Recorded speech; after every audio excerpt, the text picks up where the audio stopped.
তো বন্ধুরা, রাজনন্দিনী ফুড লাভার্সে আপনাদের সবাইকে স্বাগত। আজকে বানাবো ফ্রেশ ফ্রেশ লাল শাক ভাজা। লাল শাক বানানোর জন্য নিয়ে নিয়েছি 2 আটির মতো ফ্রেশ ফ্রেশ একদম তাজা তাজা লাল শাক। দেখতেই পাচ্ছেন দারুণ লাগছে একদম।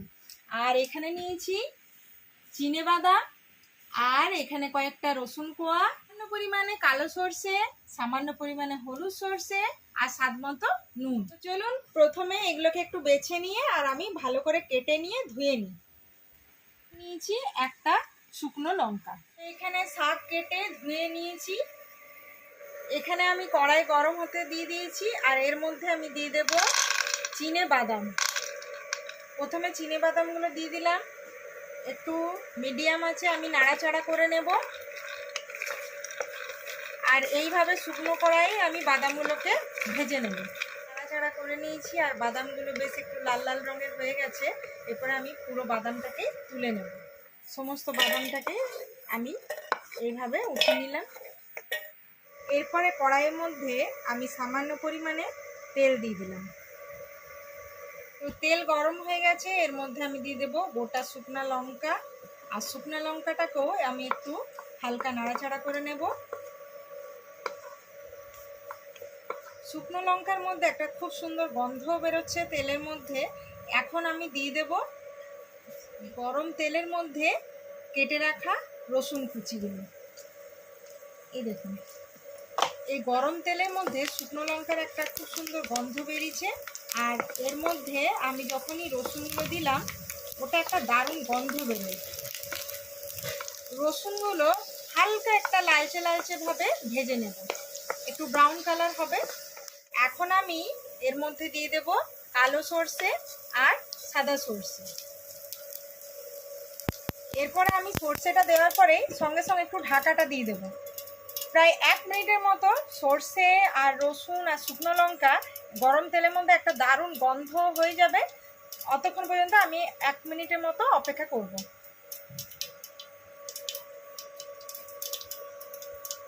1 মিনিট হয়ে গেছে। আমি কেন ঢাকাটা দিলাম, কারণ সর্ষেগুলো দেওয়ার পরে কি হয়, ফাটতে শুরু করে।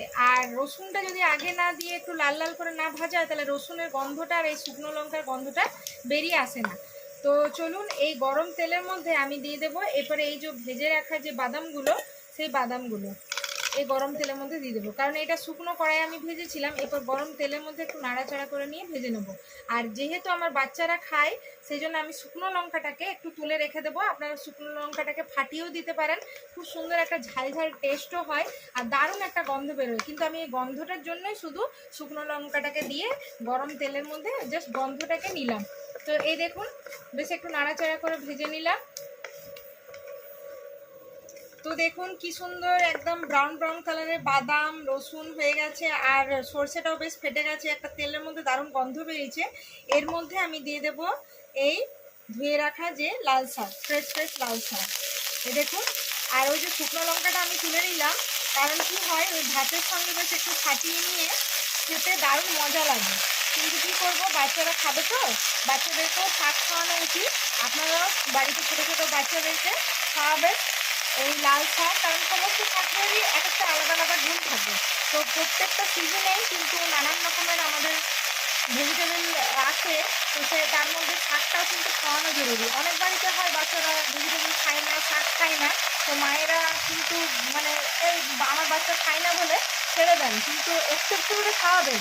আর ঝাল বাদ দিয়ে একটু করে ভাতের সাথে যদি মেখে খাওয়ান ওটা অনেক কিন্তু গুণ। তো এরপরে আমি শাকটার মধ্যে উপর থেকে একটু নুন ছড়িয়ে দেবো। এই দেখুন, নুন দিয়ে দিলে কী হয়, শাকটা ভালো করে সেদ্ধও হয়ে যাবে। আর এই যে এতটা পরিমাণে শাকটা দেখাচ্ছে সেটা থেকে যে জল বেরোবে, সেই জলটাতেই সেদ্ধটাও হয়ে যাবে আর খুব সুন্দরভাবে মানে কুকিং হয়ে নিয়ে আর কমেও যাবে দেখবেন। তো এইভাবে আমি একটু ঢাকা দিয়ে দিই। প্রায় 5 থেকে 7 মিনিটের মতো ঢাকা দিয়ে আমি এটাকে এখন কুক করব। আর বাদাম দিয়ে বানাই কেন, কারণ বাদাম দিয়ে বানালে কি হয়, বাচ্চারা দেখবেন একটু বাদাম ভাজা খেতে পছন্দ করে। বিয়েবাড়ি অনুষ্ঠানে হয় না যে শাকের সাথে বাদাম থাকে, তো এরকমভাবে একটু পাল্টে যদি আমরা বানাই বাড়িতে, তাহলে ছোট বাচ্চারাও কিন্তু সমস্ত জিনিসটাই খাবে। আর এইসব শাক সবজি সমস্ত কিছুই খাওয়ানো উচিত। তো আজকে এই লাল শাক যেটা বানাচ্ছি ছোট বড় সবারই ভালো লাগবে, বাড়িতে অবশ্যই বানাবেন, ফ্যামিলির সাথে এনজয় করবেন। আর রাজনন্দিনী ফুড লাভার্সে যেভাবে আপনারা এত এত ভালোবাসা দিচ্ছেন, অবশ্যই এর থেকে আরও বেশি ভালোবাসা আপনাদের কাছে চাই। দেখুন এখন 5 মিনিট হয়ে গেছে আর আমি ঢাকা খুলে দেখে নিই কী অবস্থা আছে। দেখতেই পাচ্ছেন শাকটা একদম চুরচুর হয়ে গেছিলো, এখন অনেকটাই কমে গেছে। তো চলুন উপর নিচ করে একটু নাড়াচাড়া করে নেব। আর এই রসুন বাদাম দিয়ে আর শুকনো লঙ্কার যে তেলের মধ্যে দিয়েছিলাম একটা দারুণ গন্ধও বেরিয়েছে। তো জাস্ট কিছুই না, এটা ঢাকা দিয়ে দিয়ে জাস্ট ওই জলটা কমে যাবে আর তখনই একটু নাড়াচাড়া করে নিয়ে ভেজে নিলে হয়ে যাবে লাল শাক ভাজা। তো চলুন আবারও ঢাকা দিয়ে দিই। তো চলুন প্রায় 10 মিনিট হয়ে গেছে, এরপরে দেখে নিই। দেখতেই পাচ্ছেন শাকের মধ্যে যখন নুনটা দিয়ে দিলাম তখন শাকটা কমে গেল, আর ঢাকা দিয়ে দিয়ে রান্না করেছি বলে শাকটা কত সুন্দর সেদ্ধ হয়েছে দেখুন। আর জলটাও বেশ কমে গেছে, প্রায় 10 মিনিট ধরে আমি ঢাকা দিয়ে এটাকে রান্না করেছি, তাহলে একসাথে কি হলো ভাজা ভাজাও হয়ে গেল। আর এই দেখুন শাকটা খুব সুন্দর একটা বেশ বাদাম ভাজা, শুকনো লঙ্কার ভাজাটা গন্ধটা আর ওই যে সর্ষে ফোড়নটা রসুনটা দিয়েছিলাম না, খুব সুন্দর একটা গন্ধ বেরিয়েছে। সত্যি কথা বলতে গেলে এই শাক দিয়ে অনেকটা ভাত খাওয়া যাবে। তো গরম ভাতের সঙ্গে জাস্ট জমে যাবে এই গরম গরম লাল শাক ভাজা। তো চলুন এখন আমাদের লাল শাক ভাজা রেডি। আর এর মধ্যে আমি এখন দিয়ে দিলাম শুকনো লঙ্কা ভাজাটা। যখন আমি ভাত খাবো তখন আমি শুকনো লঙ্কাটা নিয়ে নেব, আর বাচ্চাদেরকে এমনি প্লেন খাওয়াবো। আপনারা যখন খাবেন তখন শুকনো লঙ্কাটাকে ফাটিয়েও দিতে পারেন। তো দেখুন কি সুন্দর লাল শাক ভাজা হয়ে গেছে বেশ বাদাম দিয়ে। তো আপনারা অবশ্যই বাড়িতে বানাবেন, আর বেশ একটা লোভনীয় লাগছে। তো গরম ভাতের সঙ্গে জাস্ট জমে যাবে। আর রাজনন্দিনী ফুড লাভার্সে অনেক অনেক অনেক ভালোবাসা দেওয়ার জন্য আপনাদের সকলকে অনেক ধন্যবাদ। আর ফ্যামিলির সাথে এনজয় করুন। তাহলে আজকের মতো বাই বাই।